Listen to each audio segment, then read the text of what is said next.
Hello and welcome to Xinhua Live. I'm La Yuchen with Xinhua News Agency. Here is the west end of the Hong Kong-Zhuhai-Macau Bridge.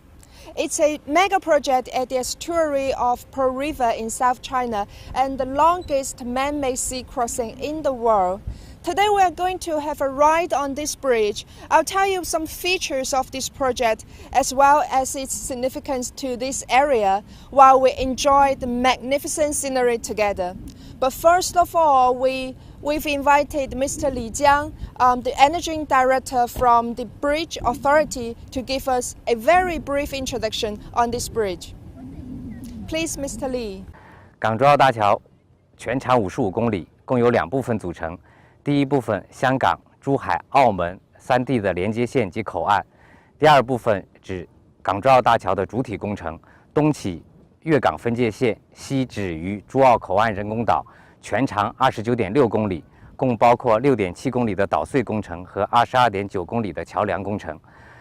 本项目自2009年宣布开工，到2018年2月份，主体工程已经通过了交工验收。目前项目正在进入到正式通车前的模拟运行阶段。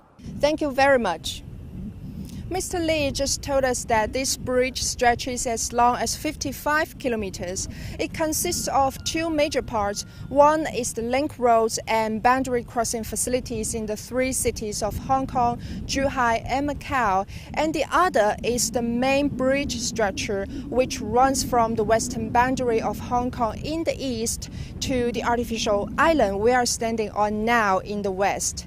This main bridge structure is 29.6 kilometers long, including a 6.7 km tunnel and a 22.9 km bridge section.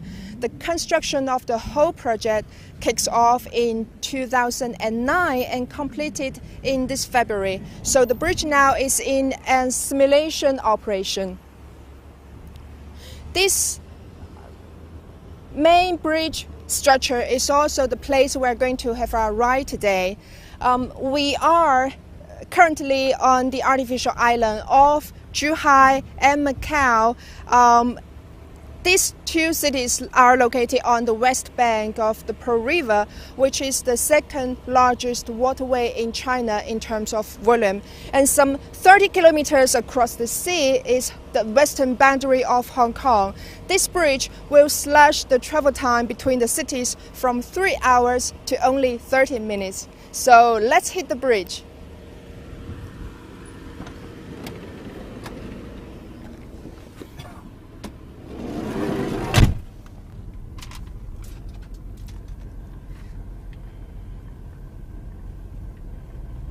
Before speeding up, I think we need to pay the toll first.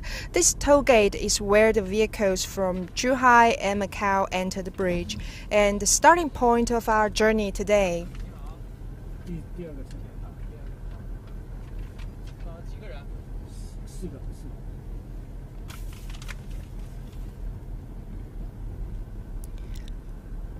Electronic toll collection systems are installed at all the 20 lanes of this station, so vehicles can pass through the gate very quickly. And the system adapts both to the ETC cards used in the Chinese mainland and the auto toll payment system used in Hong Kong. And of course, the drivers can also pay their tolls to the clerks directly by cash, credit card, and mobile payments such as Alipay or WeChat.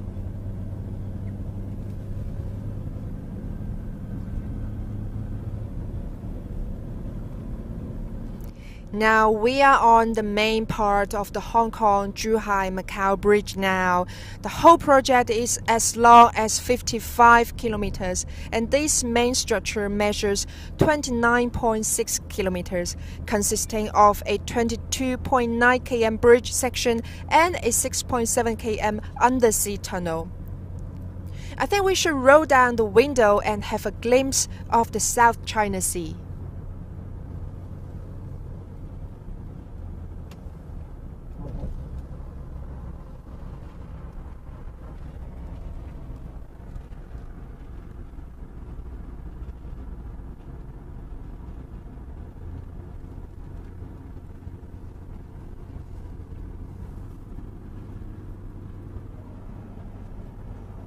These twin towers we are passing through are called the sail towers.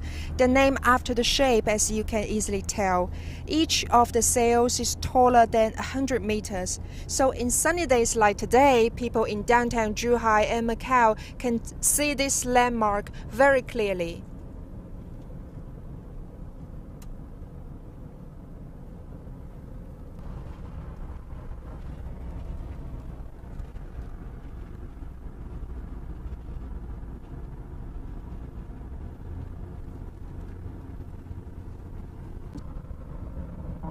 It took the engineers 8 years to build this bridge. It's not only because of its size. We can all see how huge it is, but also due to the complexity of this project in terms of engineering as well as coordination. As I mentioned earlier, this place is the estuary of China's second largest waterway in terms of volume, and the nearby cities in the Pearl River Delta are among the busiest ports in the world, so the water area is full of crisscross navigation routes.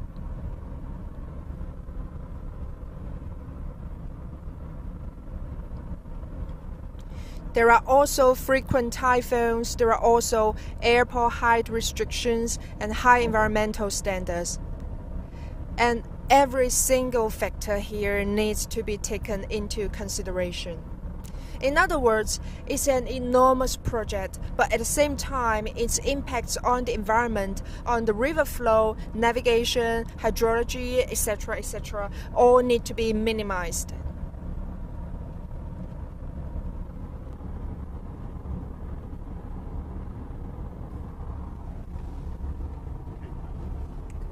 Does it sound complicated enough right now? Well, it's not over yet. We've just talked about the complexity of engineering, but don't forget the challenges in coordination and management. On one hand, among the departments of road traffic, of cargo and personnel clearance, on car inspection and quarantine, and public security, etc. On the other hand, also among the three cities working together, Hong Kong, Zhuhai, and Macau, these cities, they have different political systems, they have different construction standards, and also different traffic rules. As for traffic, right-hand traffic is used in the Chinese mainland, while left-hand traffic is used in Hong Kong and Macau. You can see now we are driving on the right of the carriageway because the main structure of the bridge is in the Chinese mainland. So the authorities in the three cities all agree to use right-hand traffic on the bridge, and vehicles from Hong Kong and Macau can switch back to left-hand traffic after passing the clearance facilities. Now we've come to another landmark along the bridge, the Dolphin Towers. This water area is home to Chinese white dolphins, so reducing the disturbance on the animals' activities was a serious challenge faced by the constructors of the bridge. These towers were not built here, but prefabricated in the factory on land and then carried to the sea by trucks and ferries and hoisted and installed to this spot by super large cranes.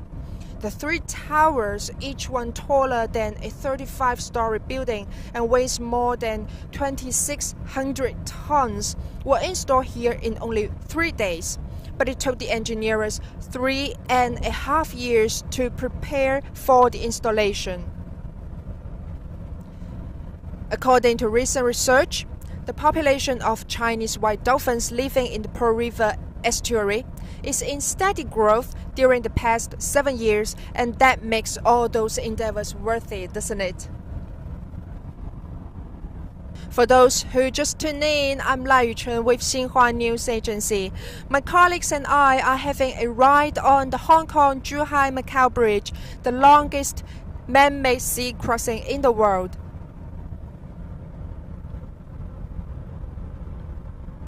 It took the engineers 8 years to build the bridge, and it is completed in February. Right now, the bridge is in a simulation operation.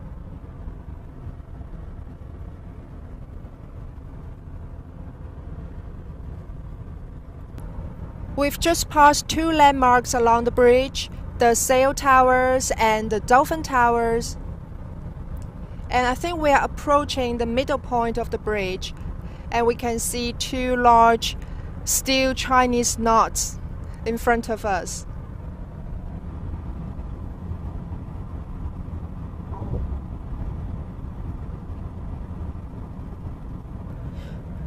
Well, I think we already have enough background information for the moment. So why don't we have a break when we arrive at the Chinese knots?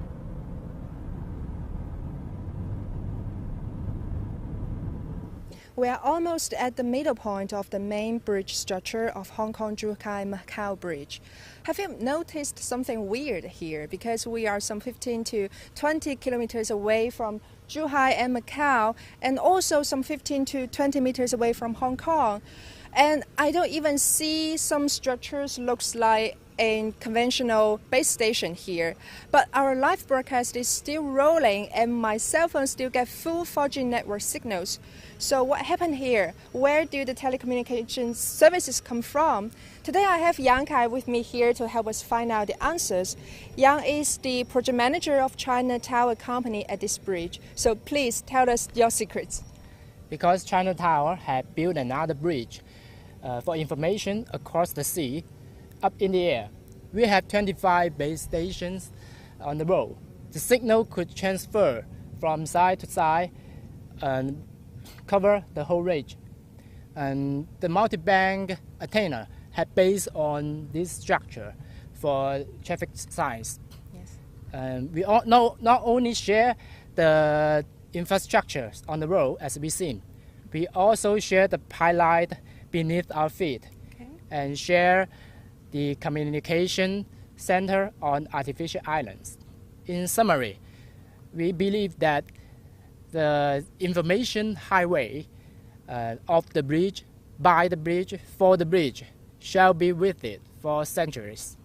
Well, and I believe this method has saved you a lot of money and time. Thank you very much, Yang Kai, for answering our questions and also for fixing the network for us. Because without you and your colleague, we won't be able to take pictures and footage of the bridge and post them on social media or send them to our friends.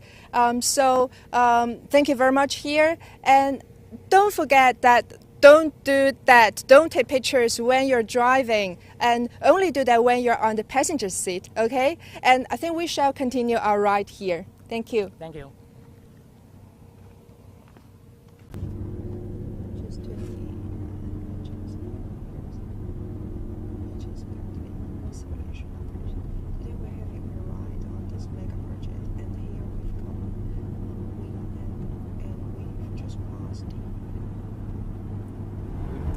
Hello to those who are just tuning in. I'm Lai Yuchun with Xinhua News Agency. Today we're having a ride on the Hong Kong-Zhuhai-Macau Bridge, the longest man-made sea crossing in the world, which is currently in a simulation operation. We've just passed the bridge towers named the Chinese Knots, which is the middle point of our journey today. And right now we are approaching an artificial island in the sea. Now we are approaching an artificial island in the sea, which is the connecting point of the bridge section and the undersea tunnel. So we are going to descend from this bridge some 20 meters in the air to a tunnel that is over 40 meters under the sea bottom.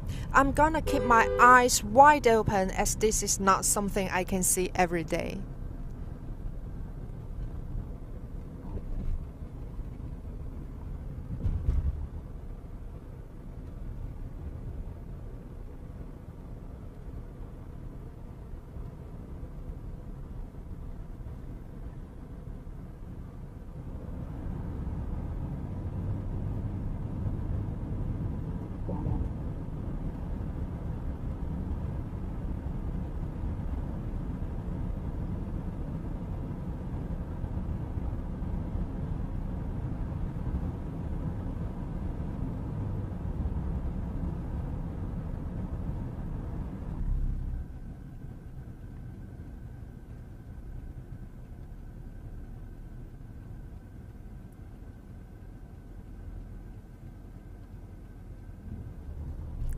So you may be curious about the reason why these crazy engineers are building a tunnel within a bridge and two small artificial islands to link them together. Wouldn't it be easier to build just one big bridge? Well, yes, it would, but in that case, the bridge needs to be super huge, at least 80 meters high, and the bridge towers will rise to more than 200 meters. Why? Because like I said before, it is crossing one of the busiest shipping lanes in the world, and many 100,000-ton class vessels need to pass through. Besides, just a few kilometers to the northeast is the Hong Kong International Airport, to and from which 1,100 flights are flying every day, so the height of the bridge must be kept under 88 meters to ensure the safety of the airplanes. It seems that going undersea was the only solution. Well, of course, it was a painfully difficult solution. The 6.7 km tunnel is the most challenging part of the whole project in terms of construction. It's the longest and deepest car tunnel in the world. The tunnel is made of 33 huge tubes. Each of them is 180 meters long and weighs 80,000 tons, which is heavier than 320 Airbus A380 combined. These tubes were all prefabricated on land and then installed and connected in the sea. It took the engineers 96 hours to lay the first tube, and many of them couldn't sleep for several consecutive nights. But what we can see now is just this beautiful, seamless undersea tunnel.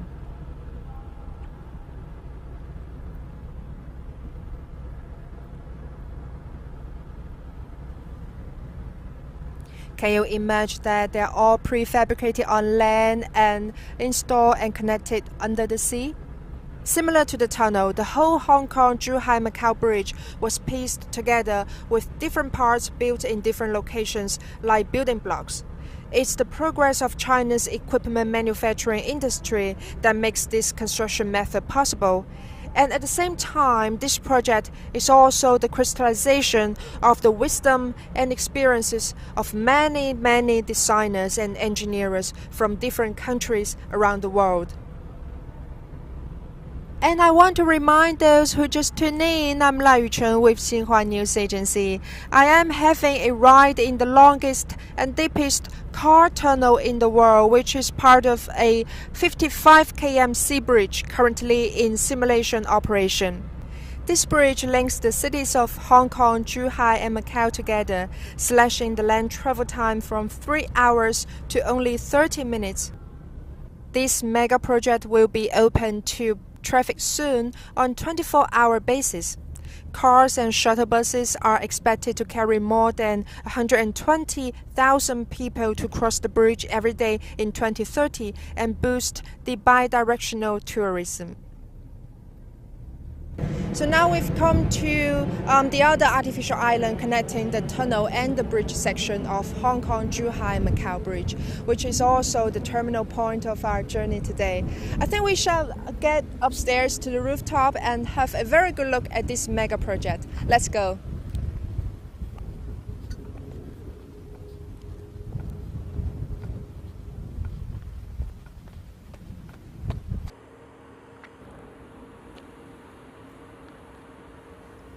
We are now on the rooftop of the eastern artificial island on the Hong Kong-Zhuhai-Macau Bridge.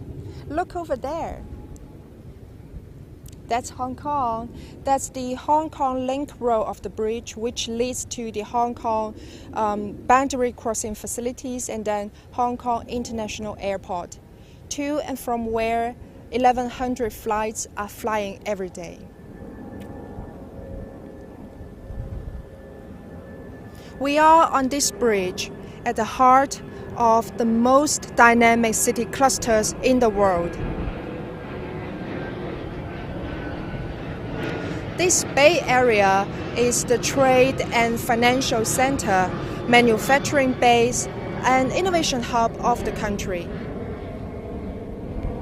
And with this bridge, the cities I'm not talking about just Hong Kong, Zhuhai, and Macau, but as well as other cities in the Pearl River Delta are integrating together at a pace even faster than before. If you like this live broadcast, please share it with your friends. I'm Lai Yuchen with Xinhua News Agency. Thank you for watching. I'll see you next time.